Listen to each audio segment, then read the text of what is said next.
काम आएंगे, वतन पे जानिसार है वतन के काम आएंगे। हम इस जमी को एक रोज आसमां बनाएंगे, हम इस जमी को एक रोज आसमां बनाएंगे।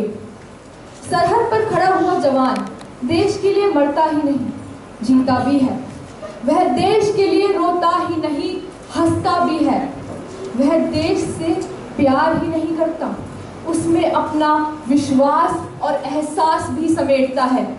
देश उसके लिए मिट्टी से बना कोई क्षेत्र नहीं है, देश उसके लिए है उसका विश्वास, उसका ईमान, उसका स्वाभिमान। नमस्कार, सुप्रभात। आज हम राधा कृष्ण सदन के सदस्य आप सबके सामने मोहन राकेश जी द्वारा लिखित एक नाटक प्रस्तुत करने जा रहे हैं, जिसका नाम है सिपाही की मां। एक नौजवान सिपाही अपनी वर्दी में धारण करता है खुददारी और वतन के लिए समर्पण।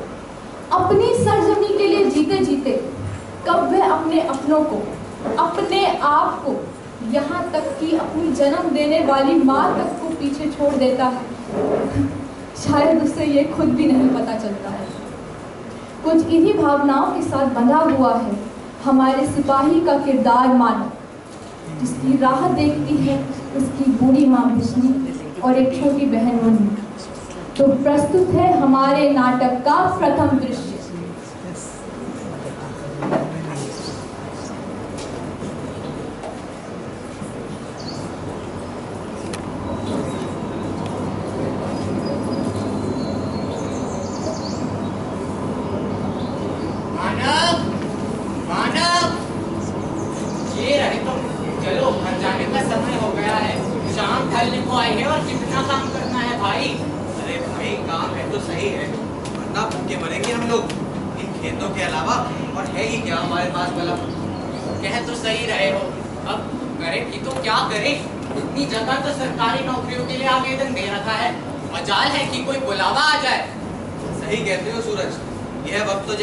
परीक्षा ही ले रहा है हमारी। भैया, मानक भैया, कहाँ हो आप?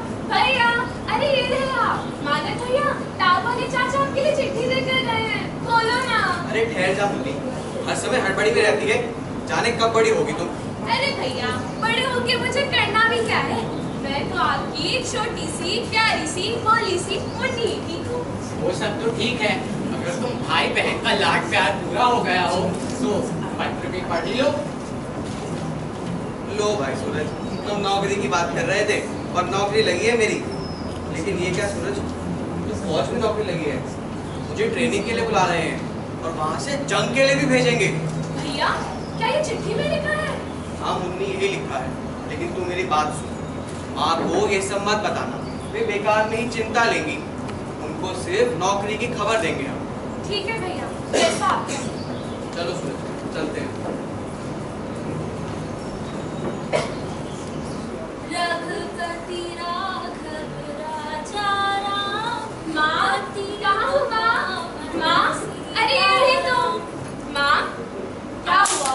आज तो माँ मैं एक ऐसी खबर लाई हूँ जिसको सुनकर तुम्हें तो मुझे मिठाई खिलानी ही पड़ेगी। पगली बताएगी भी या पहेलियाँ ही बुझाएगी? अरे ये क्या बताएगी माँ, मैं बताता हूँ। नौकरी लगी है तेरे बेटे की। क्या सच कह रहा है? मुझे तो पता था मेरा बेटा एक दिन सरकारी अफसर जरूर बनेगा। वैसे क्या नौकरी लगी है बेटा? फौज में नौकरी लगी है माँ, फौजी कहलाएगा तेरा बेटा, देश के लिए जिएगा। और माँ के लिए कौन जिएगा भला? अरे माँ, तू तो मेरी जन्मदात्री है, लेकिन जिसकी मिट्टी में खेल खेल कर मैं बड़ा हुआ हूँ, उसका हक तो तेरे से पहले है ना माँ। मानक ठीक ही तो कह रहा है काकी, इसने बताकर तो मेरा सीना गर्व से चौड़ा कर दिया। अरे फक्र है मुझे अपने मित्र पर। अरे सूरज, तुम भी ना। दिल नहीं मानता मानक, ये फौज की नौकरी ना बेटा ना, तू खेत में काम कर, मुझे नहीं बनाना तुझे अफसर। कैसी बात करती हो माँ, तुम एक माँ होकर मुझे दूसरी माँ से दूर रहने के लिए कैसे कह सकती हो भला? देख बेटा, अगर तुझे कुछ हुआ तो तेरी ये माँ जी नहीं पाएगी। अरे वह नौबत नहीं आएगी माँ, तू बेकार में चिंता लेती है, चिंता ना कर। चिंता ना करूं? वैसे जाना कब है तुझे? आज ही जाना है माँ। आज ही? माँ को जी भर कर देखने का समय भी नहीं देगा बेटा। तुझे निहार तो लूं, तेरे बालों में हाथ तो फेर लूं। मत जा मानक। अरे माँ, ऐसे तो तू मेरा जाना मुश्किल कर देगी। चलो अब आज्ञा दो मुझे, सूरज मुझे स्टेशन तक छोड़ देगा। रुक जा मानक, रुक जा बेटे, रुक जा। मानक फौज से जंगे मैदान में चला जाता है। वहां से वह ना तो माँ को मिल पाता है और ना ही अपने बारे में सूचित कर पाता है। मैं ठीक हूँ माँ, वह ये भी नहीं कह पाता। एक चिट्ठी की आस कैसे माँ को लाचार और बेबस कर देती है। उसके दिल व दिमाग में किन किन तरह के ख्याल आते हैं जिनसे वह बाहर निकलना तो चाहती है लेकिन शायद निकल ही नहीं पाती। बेटी मुन्नी, पड़ोस की सखी, सब उसे समझाते हैं, मानक आ जाएगा बिजली, मानक आ जाएगा, चिंता मत कर। पर एक माँ का हृदय तो माँ का हृदय होता है ना, दिल के आगे बुद्धि कैसे दम तोड़ देती है। आइए देखते हैं। माँ, क्या तुमने भी वही सुना? ये तो डाक वाली गाड़ी की आवाज है। मैं भैया की चिट्ठी पूछ कर आती हूँ। हे प्रभु, इस माँ की हालत पर क्या तुझे तरस नहीं आता? कोई तो खबर दे मेरे लाल की। अगर आज बेटे की चिट्ठी आई तो पूरे एक आने का प्रसाद तेरे मंदिर में चढ़ाऊंगी। हे भगवान। क्यों री, डाक वाली गाड़ी ही थी ना? मुझे सब पता है। वह जो ऊपर बैठा है इतना निर्दयी नहीं हो सकता, और एक माँ की हालत को उससे बेहतर कौन समझ सकता है? हाँ माँ, ये तो डाक वाली गाड़ी ही, लेकिन आज भी चिट्ठी नहीं आई। पता नहीं क्या लिखा है भाग में। एक बेटा है और उसकी शक्ल देखने के लिए भी तरस गई हूँ। फिर ये घोड़ा गाड़ी आई क्यों दरवाजे पर? माँ, रास्ते में तीनों चाचा के बैल खड़े थे, तो जब मैंने उनसे पूछा तो वे कह रहे थे कि आज सिर्फ चौधरी साहब का मनी ऑर्डर ही आया है और कोई चिट्ठी नहीं आई। तू भी ना मुन्नी, अभी भोली है।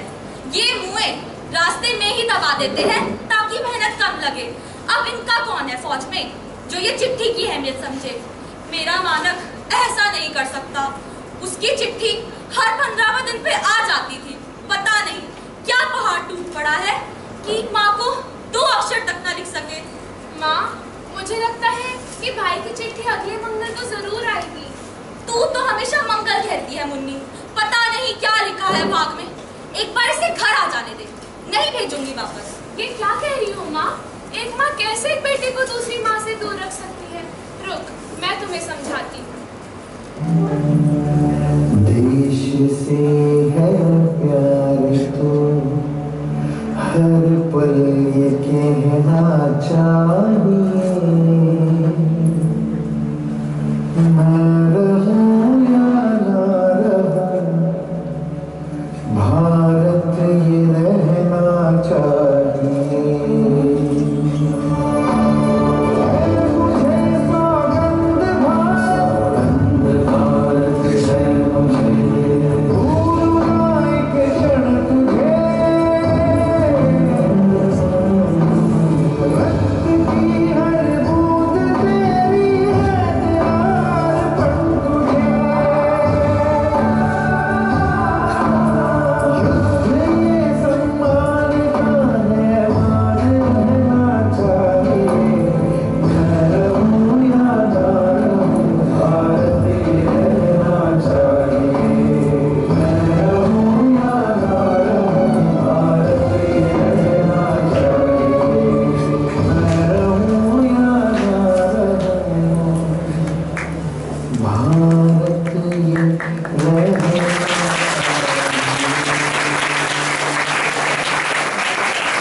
मानक कहता है जहाज इतना बड़ा होता है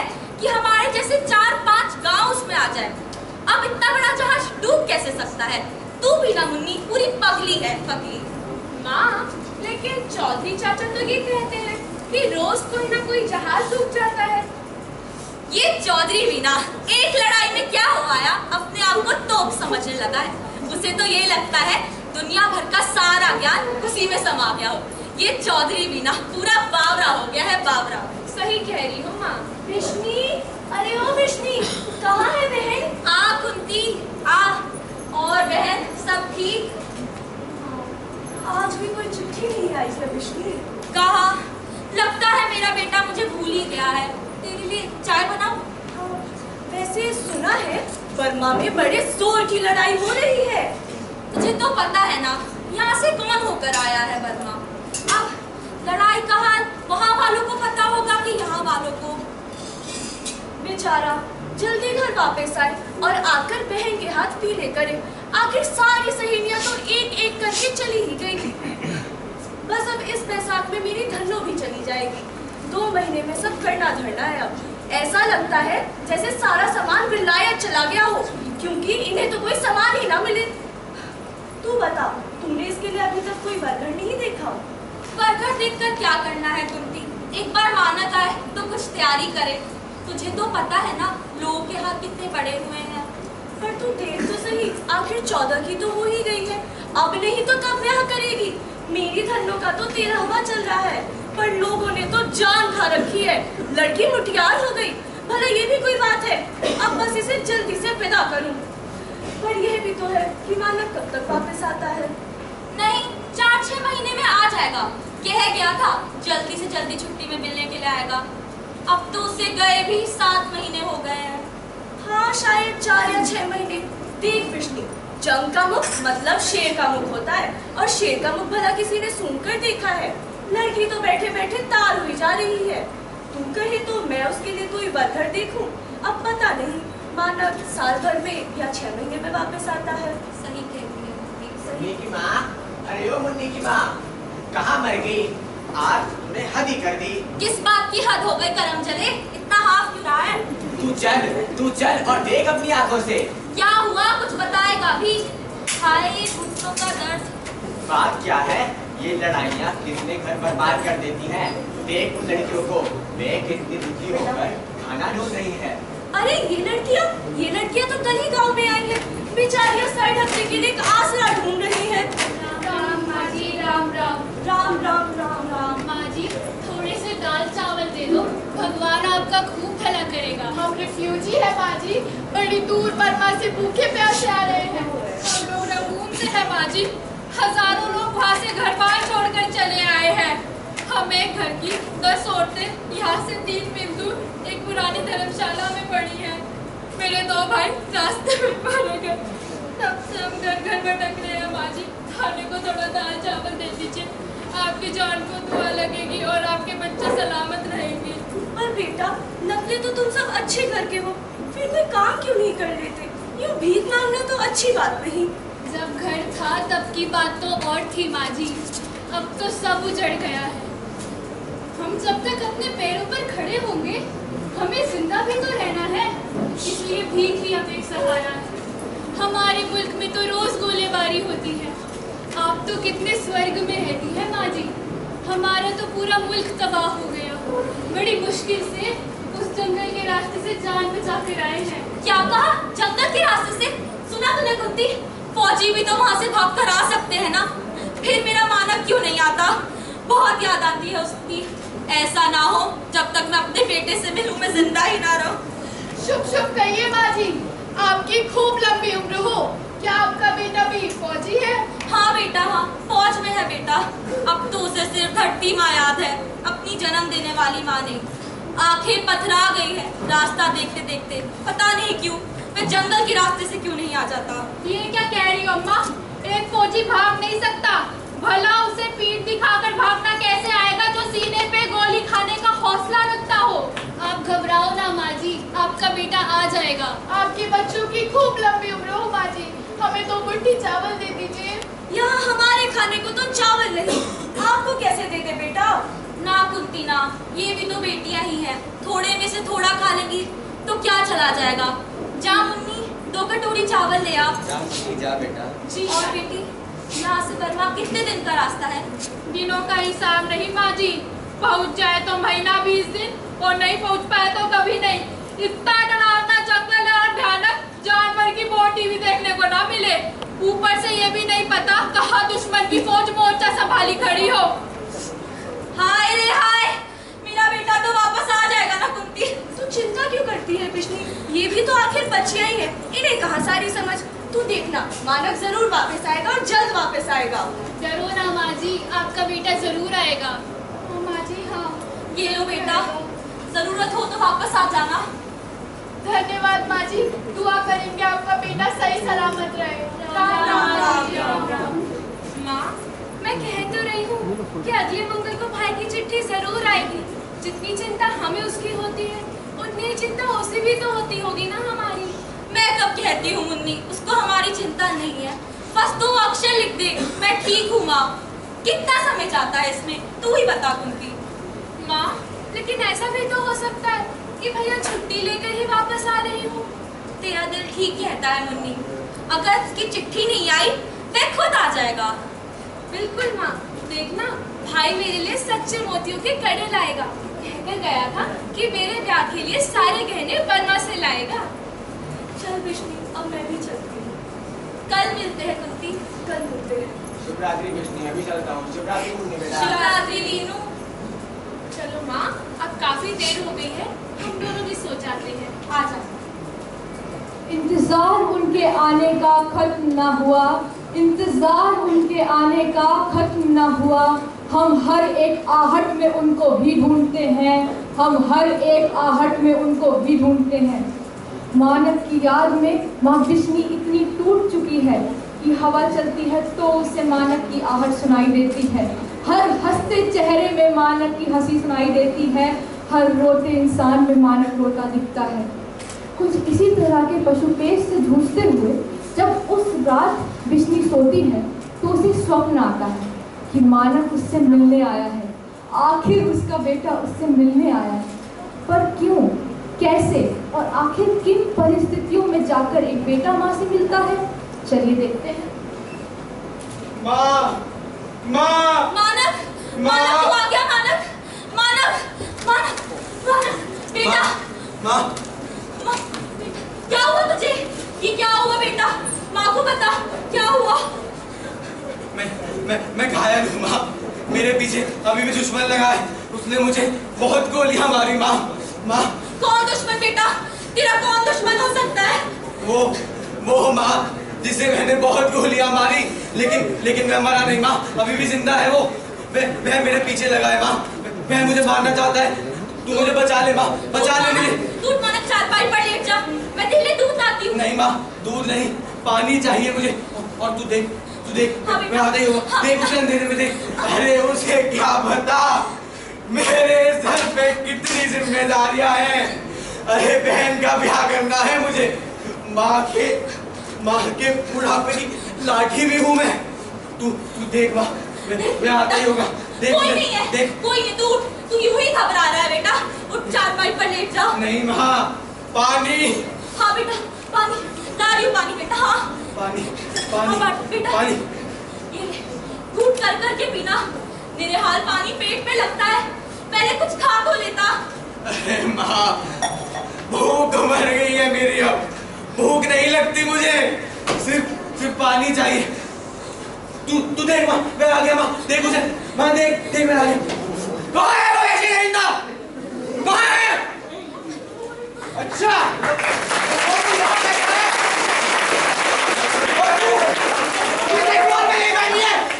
देखती नहीं है, मुर्दा है। ये झूठ कहता है माँ, मैं मुर्दा नहीं हूँ माँ, मैं हिल डुल सकता हूँ, मैं मुर्दा नहीं हूँ माँ। हाँ बेटे, मुझे पता है तू मुर्दा नहीं है, तेरी जान के साथ तेरी माँ की जान है। मैं जीती हूँ तो तुझे कैसे कुछ हो सकता है बेटा? हाँ, इसे कैसे कुछ हो सकता है? मैं अभी इसका शरीर गोलियों से छलनी कर दूंगा, फिर मैं इसकी लाश लेकर जंगल में चील और कौओं के आगे डाल दूंगा। आखिर तुझे बचाना क्यों चाहती है? लगती क्या है इसकी बुढ़िया? तू मुझसे पूछता है मैं इसकी क्या लगती हूँ? मैं इसकी माँ हूँ माँ, और मैं अपने बच्चे को ऐसे मरने नहीं दूंगी। तू इसकी माँ है? तू देखने में तो इस वैशी की माँ नहीं लगती, ये लड़ाई में वैश्यों की तरह गोलियां चलाता है। तुझे पता भी है गुड़िया, इसने कितने सिपाहियों की जान ली है। ये इंसान नहीं, जानवर है, जानवर। और तू कहती है तू इसकी माँ है। हाँ, मैं इसकी माँ हूँ और मैंने इसे लड़ने के लिए भेजा था। इसकी बहन ब्याने जोग हो गई है। साल 6 महीने में हमें इसका ब्याह करना है। हमारी हालत बहुत खराब है। अगर लड़की का ब्याह ना होता तो आधा पेट खाकर रह लेती, लेकिन अपने बच्चे को ऐसे मरने ना भेजती। ऐसे ना बोल माँ, ऐसे ना बोल। चिंता ना कर बेटा, फिर कभी तक ना करेगा तुझे। मुझ पर भरोसा कर, एक माँ पर भरोसा कर। और इसकी जगह तेरी माँ होती तो क्या वो तुझे ऐसे मरने देती? और इसने तो एक सिपाही होने का फर्ज निभाया है। तू भी तो एक सिपाही ही है। मेरी माँ पागल हो चुकी है, वो मुझे याद करे। उसे बस खबर चाहिए या तो मेरी मौत की या मेरे उनके पास जाने की। मैं सबसे हंसकर कहती है, थोड़े दिनों में मेरी लाश आएगी, लाश। मेरी बीवी ने बेहोश जैसा रूप बना लिया है। वो पगली कहती है जो सफेद कफन मेरी लाश के साथ लिपटा होगा वह उसका भी श्रृंगार बनेगा। उस पगली को लगता है इस तरह से वो मुझे अपने ज्यादा पास पाएगी। लिखा था उसने एक बार खत में, लिखा था खत में, जैसे ही वो मेरी मरने की खबर सुनेगी बेहुदीता में जलकर बर्फ हो जाएगी और उसके साथ चलेगा मेरा 6 महीने का बच्चा जो उसकी कोख में है। बेटा, ऐसा नहीं हो सकता क्या कि तुम दोनों जिंदा रहो?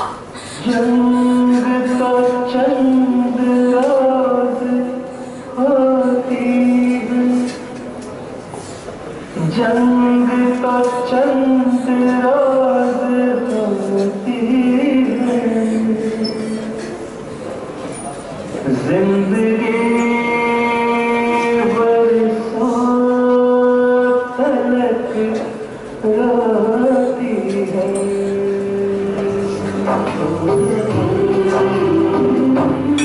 मेरे दुश्मन, मेरे भाई, मेरे हमसाए, मेरे दुश्मन, मेरे भाई, मेरे हमसाए,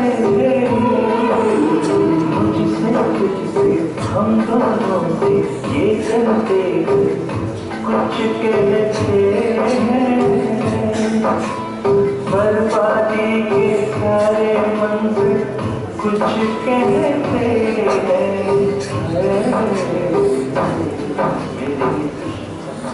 नहीं, मैं भावनाओं में नहीं बह सकता। क्या एक सिपाही के लिए देश से बढ़कर जान है? इसका मतलब मैं अपने देश से गद्दारी करूं और इसे ना मारूं? तुझे अपनी माँ की सौगंध बेटा, तू इसे नहीं मारेगा। और मानव, यह भी तो तेरी तरह सिपाही है, इसका भी तो परिवार है बेटा। क्या कहती है माँ? ना मारूं इसे? अरे ये दुश्मन है माँ, ये हमारी सीमाओं पर घात लगाए बैठा रहता है। अपनी माँ की लाठी बनने के लिए धरती माँ के दामन को कैसे तार तार कर दूं? भारत माता की जय।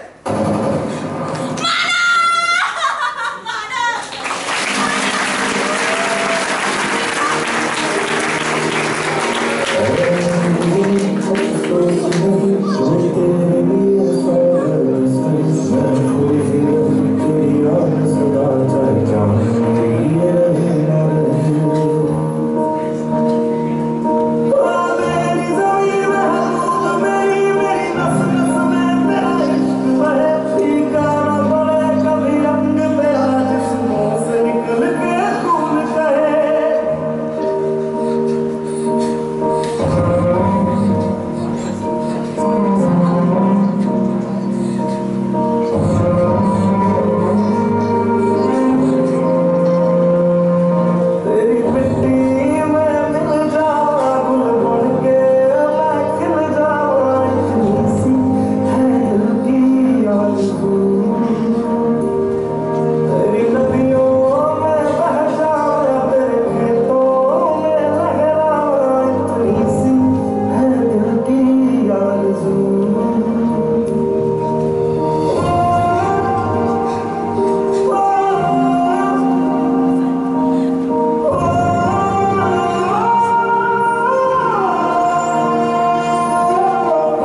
आएगा। हाँ माँ देखना भाई जरूर आएगा।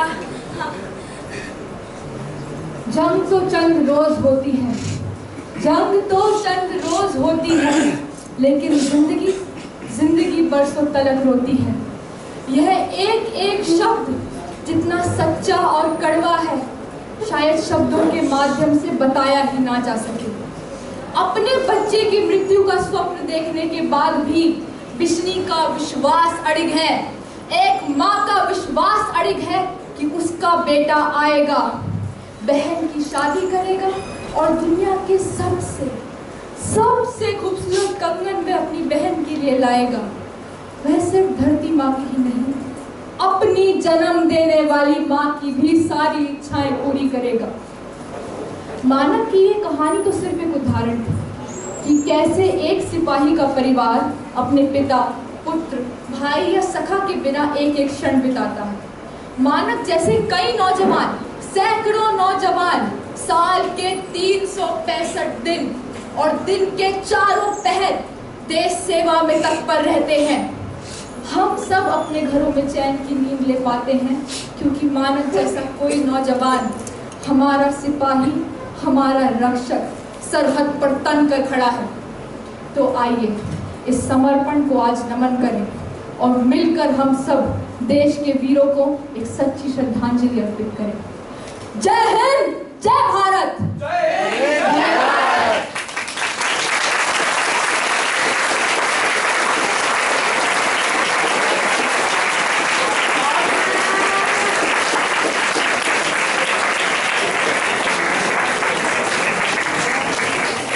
नमस्कार, मेरा नाम अनन्या गणनायक है और मैं इस नाट्य की सूत्रधार हूँ। नमस्कार, मेरा नाम कमल शर्मा है और मैं इस नाटक का निर्देशक हूँ। हेलो एवरीवन, मेरा नाम शौर्य है और मैं इस नाटक का तकनीकी सहायक हूँ। नमस्कार, मेरा नाम मनोज है और मैं इसमें नृत्य सिखाने हूँ। नमस्कार, मैं बनज हूँ, मानक का किरदार निभाते हुए। नमस्कार, मैं निर्वाण, मानक का दोस्त सूरज।